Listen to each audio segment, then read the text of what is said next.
Good morning. As I am a member of St. Philip's Episcopal Church, and I've been a member since 1970.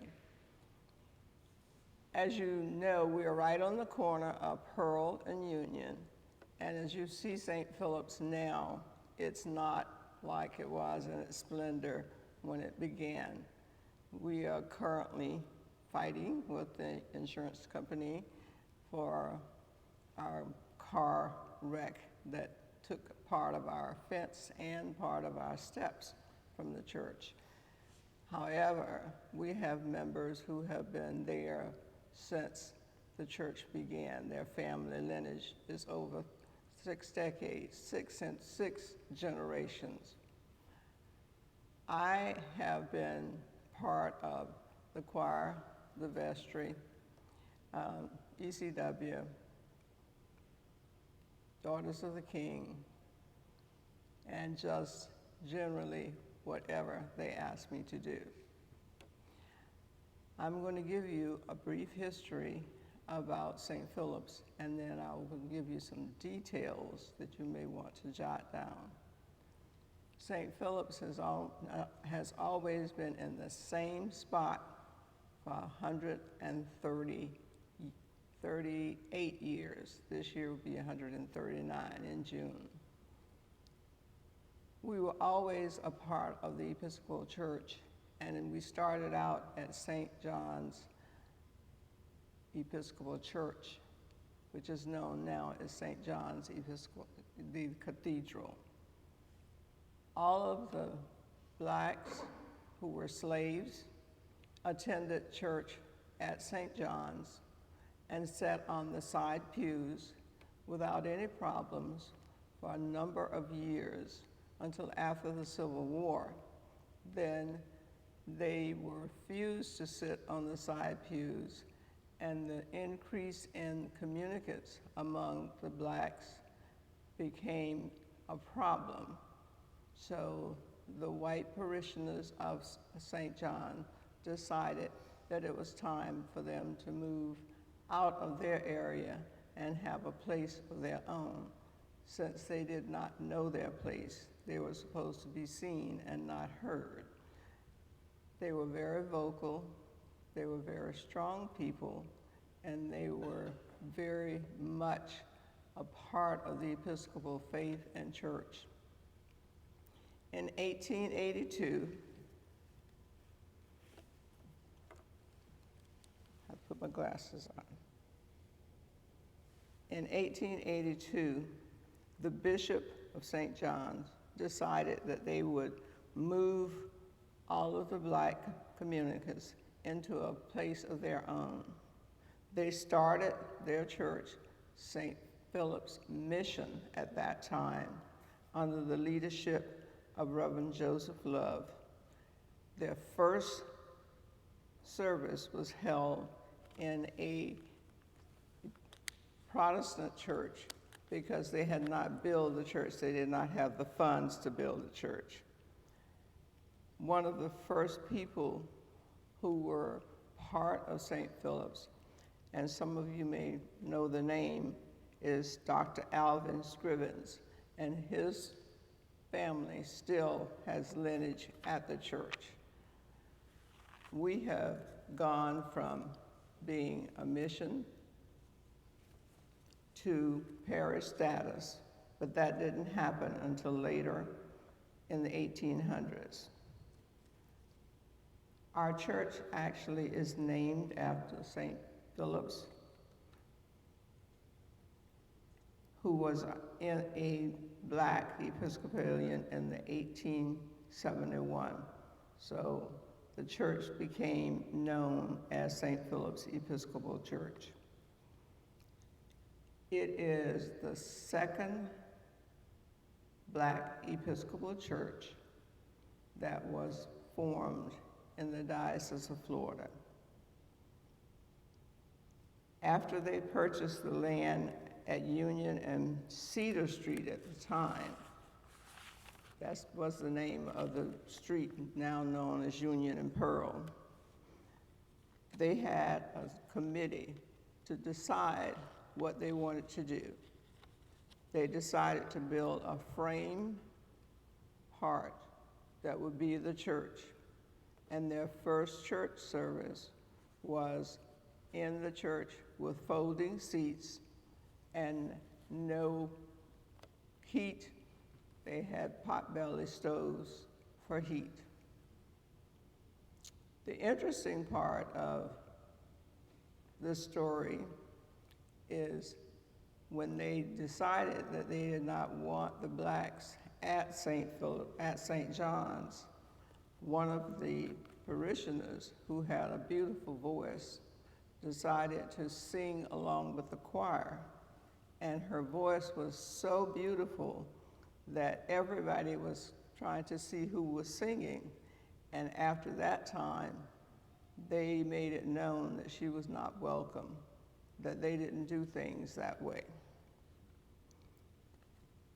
The rector, Reverend Ballard, was the first rector at St. Philip's, and he did his stint, I call it, for a number of years until he decided that he no longer would be a part of it. On June 11, 1882, when our first service started, St. Philip's had not been built, but we continued to persevere. The next month was our first wedding at St. Philip's on July 16, 1882.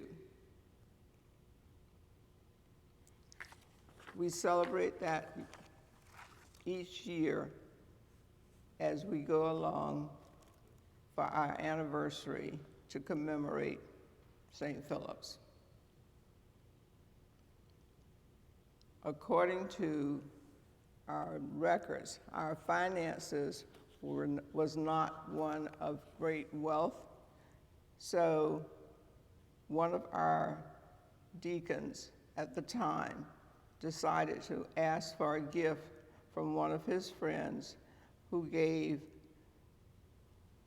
$3,000 to establish the parish hall. And that's how the parish hall was built. We also, excuse me, I'm too close to the mic. We also, at that time, faced difficulty in keeping a rector, because as they came and the congregants grew, but the money for the upkeep of the church did not. Father White was one of our, Reverend White was one of our rectors, and he decided that St. Philip's should be celebrated and also recognized in the Diocese of Florida. Many of the parishioners that attended St. Philip's were skilled in carpentry, electricity, and other areas that would enhance the growth and building of the church. Some of our first families that were at St. Philip's were the Taylors, the Bustamantes, the Beltons, and they all came from not in Jacksonville. They came from Nassau, the Key West, and also up north. So we have a mixture of variety of people in St. Philip's. And even today, our congregation is very diverse. We have people from the islands. We have people who have retired and come to St. Philip's from New York, New Jersey. And because of our numbers growing, the church had to be larger. So they decided to build a stone structure for all of our congregants. They built the now St. Philip's Episcopal Church, and at the time it was built, it was a mission because they were unable to pay the bills as needed. They stayed a mission until Reverend Brooks became the rector. And at that time, there was enough funds for us to become a full-fledged mission, Episcopal church instead of a mission. The other people who played a part in our history was Captain John Floyd, who was a sailor, and his duties were to take the priests who were at the St. John's Church, I want to say cathedral, but St. John's Church, up and down the coast on his boat, and he did this until his death. He died in 1940. His son and grandson attended St. Philip's until their death. John Floyd, some of you who are longtime members will know Mr. Floyd is an active member of St. Philip's, who was head of our greeting committee. He was part of the vestry. At one point, he was senior warden. The Scriven family also was very instrumental in helping the growth of St. Philip's. And Mrs.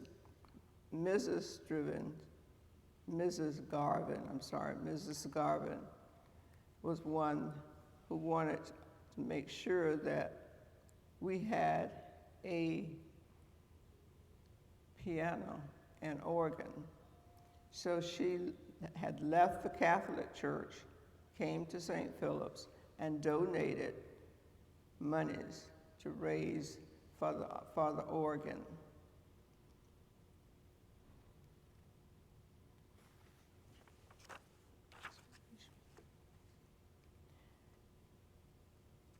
Whenever a priest left, the bishop would appoint another priest to come in and fill in. Between 1880 and 1889, and 1900, Father Angus Jensen was our rector from 1800 to the 1890. At that time, he confirmed 150 families to membership and began to organize a larger group of people in St. Philip's.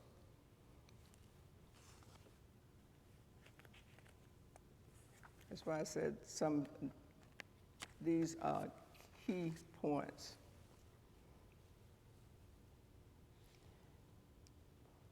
During the time of building, just as they were building the stone structure, for all of you who are familiar with history, on May 3rd, 1901, was the Great Fire of Jacksonville. How many of you remember that? It burned, it started down on what is now Broad Street, and it just completely demolished everything from that to the river, including the Frame Church of St. Philip's. And it started at a factory, a fabric factory, and nothing was saved. They didn't have enough water, enough engines to battle the fire. Because at that time, 1901, our fire department was horse and buggy with water trucks on the back. So all of the people fled to the South Bank, which is where Prudential is, and everything on the North Bank was gone. That did not stop St. Philip's because it had been a place of worship and sanctuary for many. It had a school in the basement where many children went. It had Sunday school and also what we call day school now. It's been located in the same place since 1882. We have had rectors to come and rectors to go. Our most notable rectors that came after the fire was Reverend Angus, who came and stayed for 18 years. After Reverend Angus, we had Reverend Santosh Murray, and after him, Reverend Hugh, and then we would have no priest. We would be assigned priests from St. John's Cathedral now to fill in.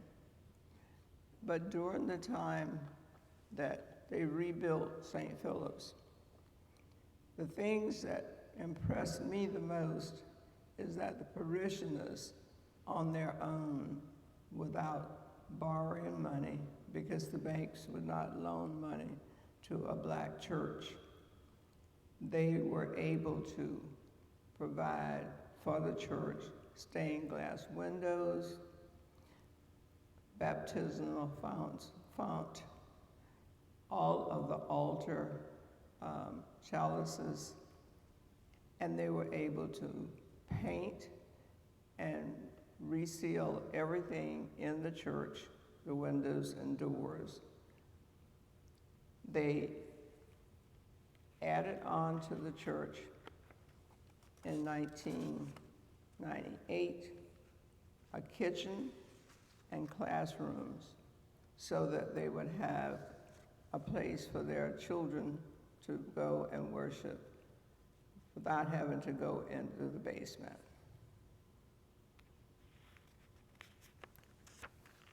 One other thing, there was always an auxiliary, the Women's Guild, the Daughters of the King, who were very active and always pushed through what they needed in the church. There was a time during the 1900s that the church was without a rector from 1930, 31, and 32. Our priests, black priests, had dwindled from a number down to 2.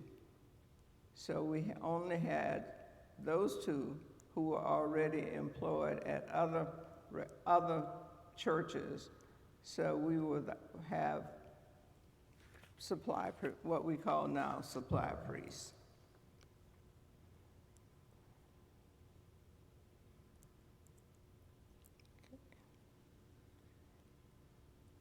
One of the things that impressed me also is that during the Depression, from all of us remember our parents talking about the Depression, and not having enough money to do the things that we needed to do in a household.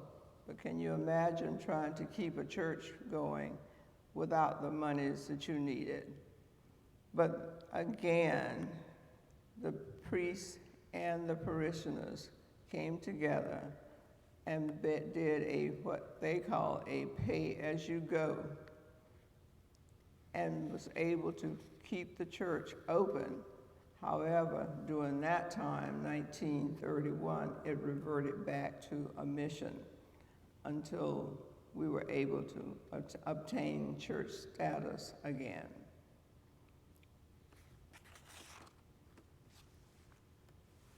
All of you are familiar with Father Sidney B. Parker. I'm sure was one of the rectors that came in 1970. And he was there until he went to St. Gabriel's, which is a sister church out of Moncrief in 1977.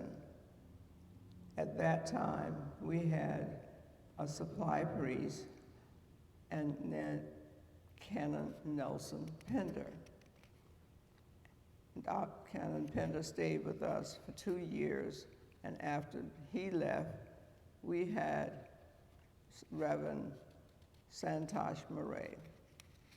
After Santosh, as I said, was Reverend Hugh.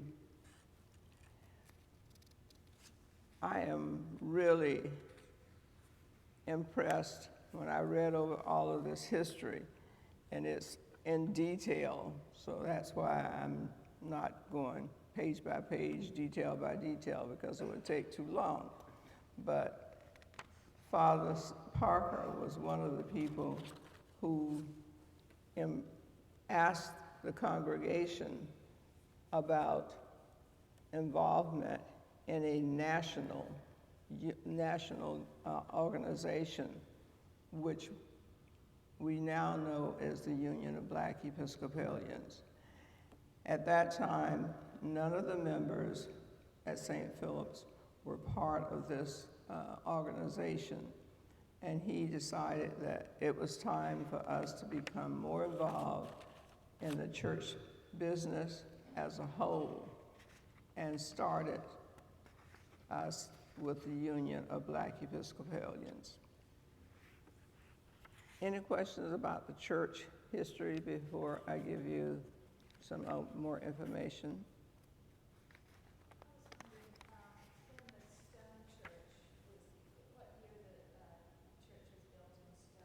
The stone church was built in 1885. And did the stone structure survive the fire, or was everything destroyed? I'm sorry, the stone structure was built after the fire.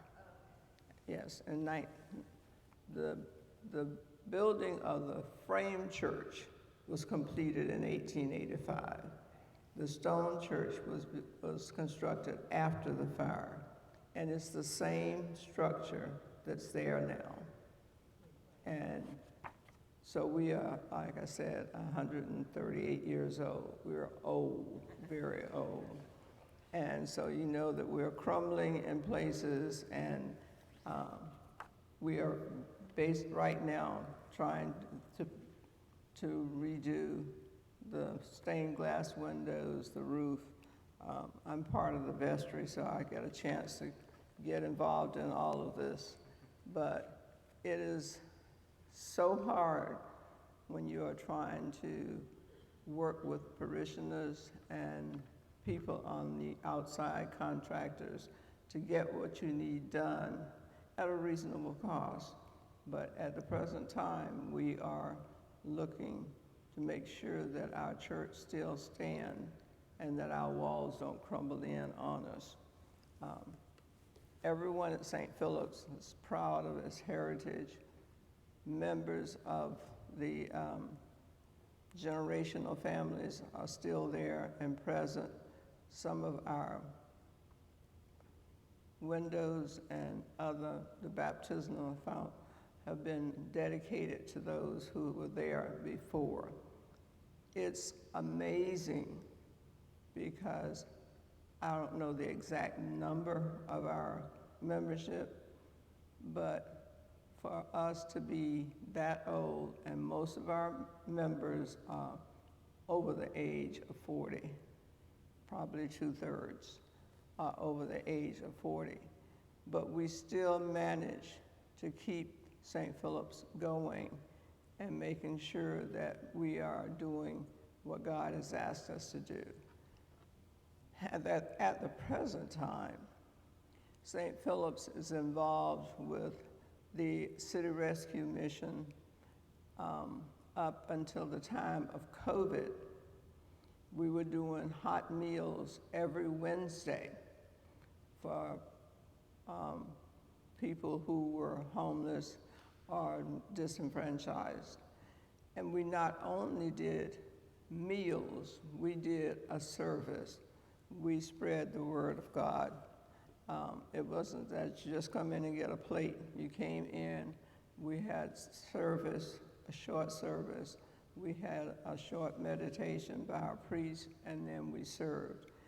And the people who were serving at that particular Wednesday would sit with the homeless and talk to them, find out their stories, and it's amazing the stories that we heard, because you would think, okay, they're here, they're homeless, they're just not doing what they need to do. But we found that people who had degrees had no jobs, had fallen on hard times. There were veterans. There were people who had addictions, but all of them felt welcome at that meal, and some of them even joined St. Philip's. So during COVID, we continued, but not with the hot meals, but passing out sandwiches and juice and fruit in bags to the homeless. And we passed out between 30 and 45 every Wednesday. And then Thursdays, the ECW passed out meal bags. It's not been, since I have been there in 1970, it has not been one person who came to our doors that was turned away because they were homeless. In the parish hall, there is a bathroom with a shower and tub. So many of them came who had no place to shower and got showers and food and clothing. We're a small church, but we're an active church. Our members are involved in outside community activities. Our present,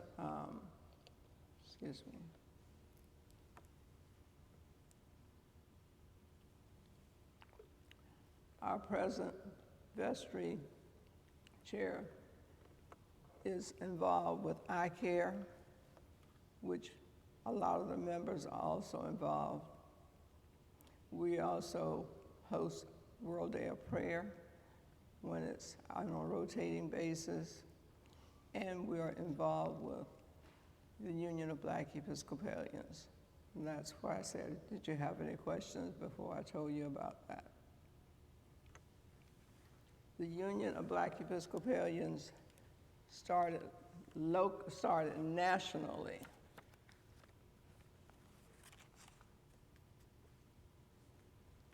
And it was an organization that their goal was to spread the word of God and to make sure that we were in a place of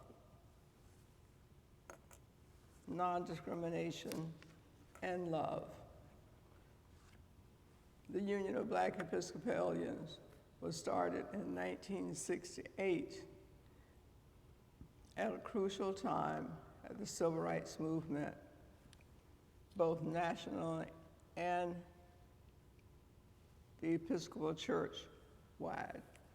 The feeling of the Black Episcopalian was a movement for some Episcopalians so that their voices could be heard.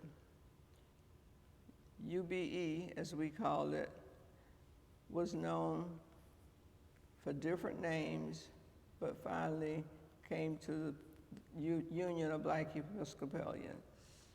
And it was to promote race reconciliation, provide ministry and activities of leadership, provide leadership and training, also address young adults of African descent, their problems, and promote the involvement of blacks inside the total life of the church, not just in their everyday life, and also work for the growth of the community. One of the statistics in our union, our national union, is that there in 1792, Absalom Jones was our first African-American Episcopal priest, and he started out at St. Thomas. There were 220,000 Episcopalians at that time. There are 2,000 African Americans, Episcopals, affiliated with the Union of Black Episcopalians at that time, along with many persons of other ethnic and racial background.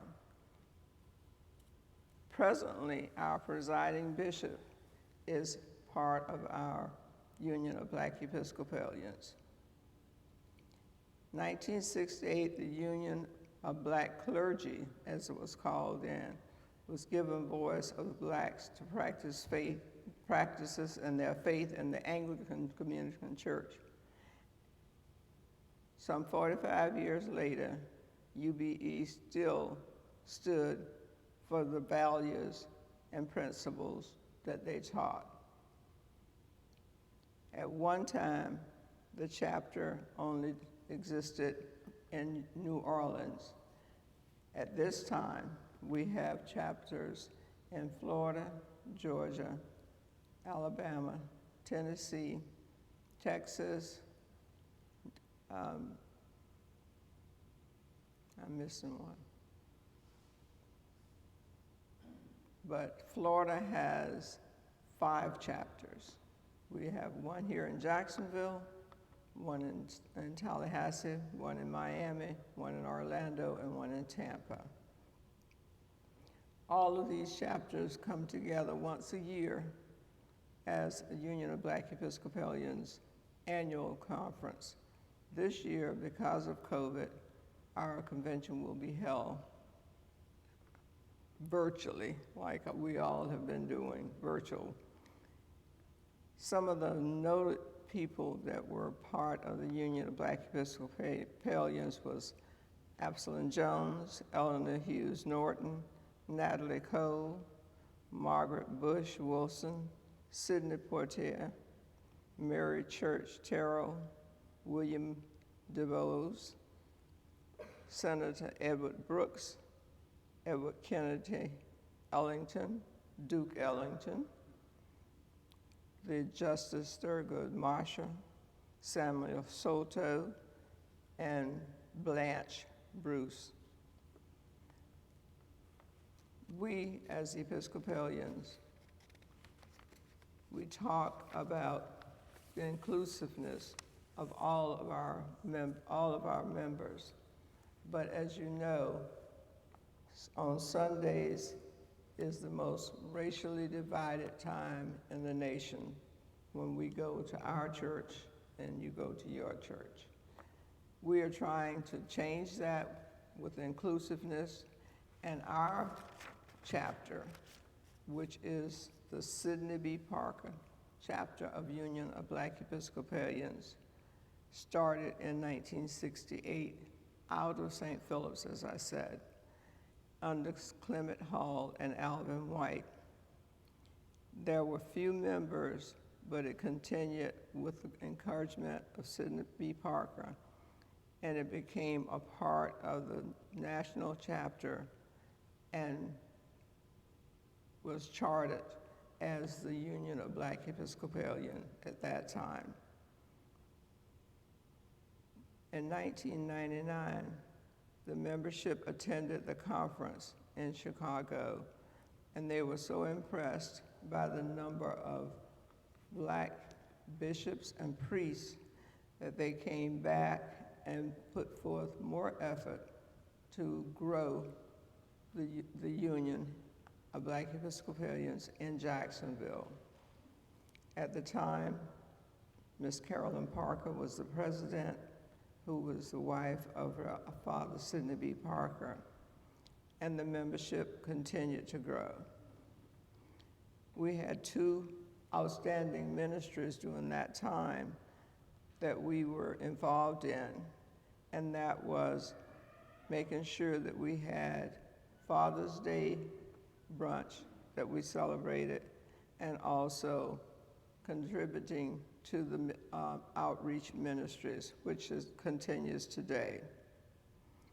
Our Absalom Jones service was one that was not being celebrated by the church, so the Union of Black Episcopalians decided that it was important that we make sure everyone knew of his contribution to the Episcopal Church. So Absalom Jones was one that we celebrated yearly. I became president of the Union of Black Episcopalians in 2003, and at that time, Linda Belton, who was my vice president, we decided that we needed more involvement. We talked with the diocese, the bishop, to make sure that they knew what was going on. And we felt that one of the ways to make sure that people knew about the union was to bring it to Jacksonville. In 2013, we held a national conference of the Union of Black Episcopalians at the Hyatt Regency, and Bishop Howard was a part of our services for the 3 days that we were, we were here 4 days that we were here. We have grown from a membership of 3, and at the time now, we have a membership of 22. We are working with all of the churches in the diocese to try and spread the word of the Union of Black Episcopalians, and we're trying to make sure that we are breaking the chains of racism. After I was president from 2003 to 2015. In 2015, I became the Southeast Regional Director for the Union of Black Episcopalians.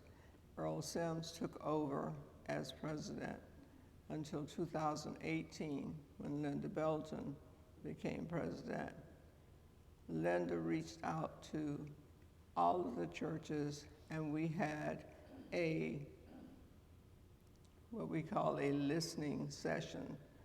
We started at St. John's Cathedral, and we had Dr. Catherine Meeks from the Center for Racial Justice in Atlanta, and she spoke.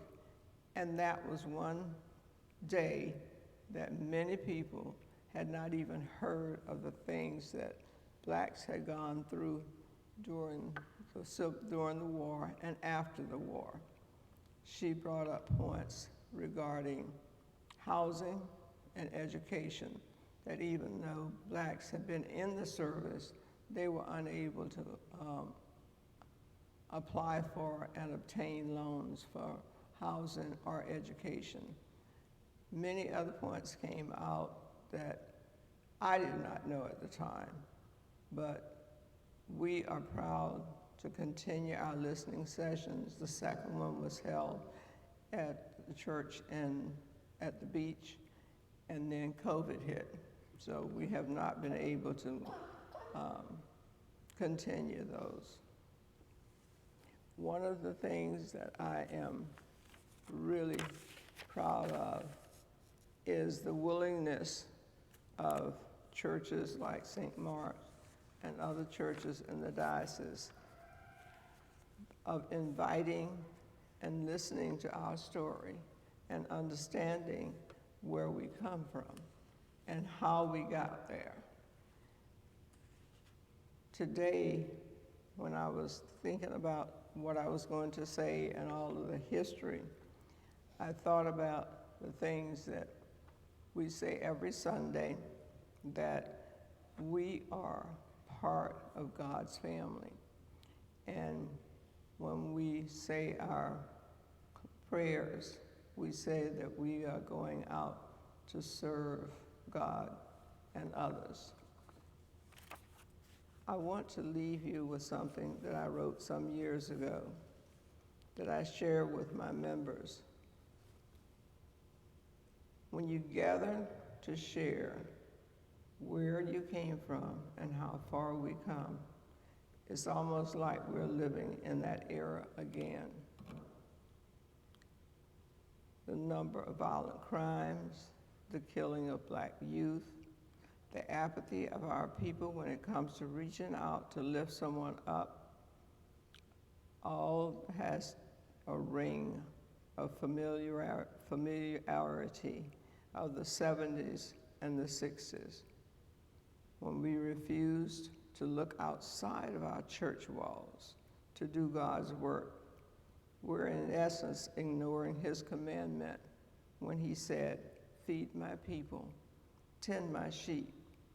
We're all his sheep, no matter how we look, what color we are, how we act, how we smell, and where we come from. How many of us have walked past a homeless person and made the judgment, why doesn't he get a job? I have a homeless person in our churches where we are all supposed to be welcome. We either move a seat down or we roll our eyes and say he shouldn't be here, even though he's one of God's children and he looks a little different, smells a little different. He's still part of God's family. A lesson of faith. A young man had just left Bible study and was on his way home, and their topic was on faith and compassion. And as he drove home, he heard a quiet voice. He turned around. No one was in the car with him, but the voice said, "Turn at the next corner." He drove past the corner. The voice became louder and said, "Turn at the corner." He turned around and went down a road that he was very unfamiliar with. It was late and he was alone and he was afraid. So he ignored the voice again and continued. The voice said, "At the next house, turn around and go back." So he did, at that time, turn around and started back. The voice became even louder. "Buy a gallon of milk." And at that time, he was talking to himself and said, "I don't need any milk. Why am I buying a gallon of milk?" But he remembered from his Bible class of being faithful and compassionate. So he stopped and bought the milk. He continued to drive, and the voice said, "Turn here." This area was unfamiliar, and he was very, very shaky at that time. But he obeyed and turned. And as he went down the street, the voice said, "Stop here." When he stopped, there was a house, only house on the block, that had lights. He sat in his car and thought, "Why am I here?"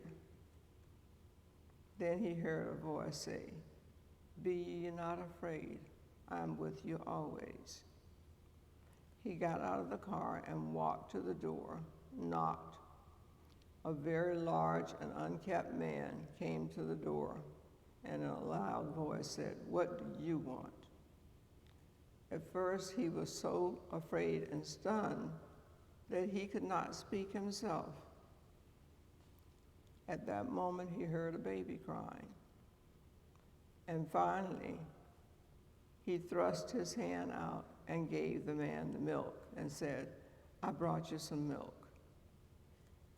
At that time, a woman appeared, and she ran and threw her arms around him and said, "You are my angel. I was just praying to God to send an angel to help me. My baby has no milk, My husband lost his job today, and we have no money to buy milk. God sent you.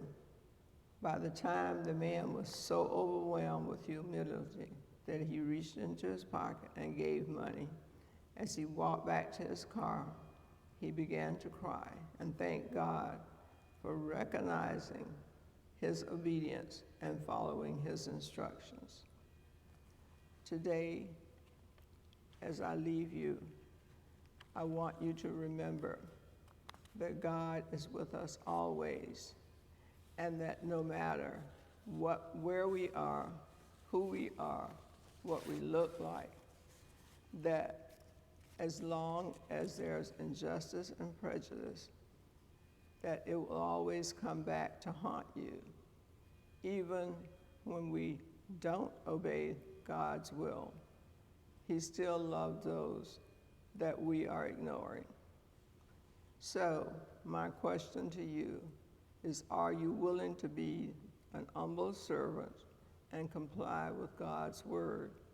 Are you willing to look the other way so that you can say, he's not part of God's children?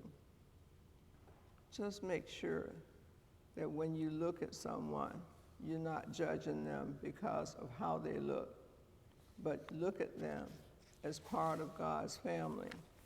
And remember how God served the lepers, the prostitutes, and anyone who asked to be a part of his family. Thank you.